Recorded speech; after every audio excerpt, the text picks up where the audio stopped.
কষ্ট সহ্য করা ব্যক্তি কখনো না কখনো শান্তি পায়, কিন্তু যে তোমাকে কষ্ট দেয় সে কখনো শান্তি পায় না। যারা অন্যের পথে অন্ধকার সৃষ্টি করে তাদের ভাগ্যও কখনো আলো পায় না।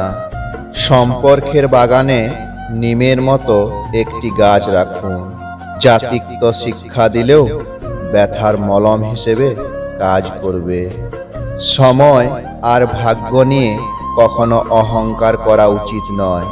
মনে রাখবেন, সকাল তাদের জন্য আসে যাদের কেউ মনে রাখে না। একজন ব্যক্তি তখনই খারাপ হতে বাধ্য হয় যখন লোকেরা ক্রমাগত তার ভালো সুযোগ নেয়।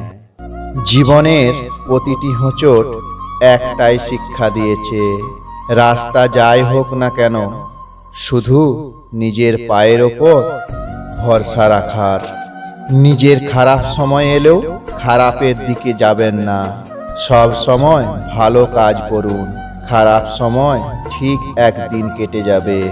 খারাপ দিনেরও একটা ভালো দিক থাকে। সব সম্পর্কই পরীক্ষা হয়ে যায়। আজ যে পরিস্থিতি তোমার জন্য খুব কঠিন, কাল সেই পরিস্থিতি যখন তোমায় শক্তিশালী করে তুলবে, তখন তুমি নিজেই কঠিন পরিস্থিতিটাকে ধন্যবাদ জানাবে।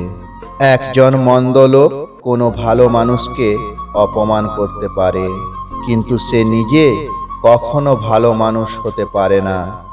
জীবনে সব জায়গায় টাকা কাজে লাগে না, অনেক জায়গায় মানুষের সমর্থনও খুব জরুরি। ভিডিওটি ভালো লেগে থাকলে লাইক ও শেয়ার করবেন। চ্যানেলে নতুন হয়ে থাকলে অবশ্যই সাবস্ক্রাইব করবেন। ধন্যবাদ।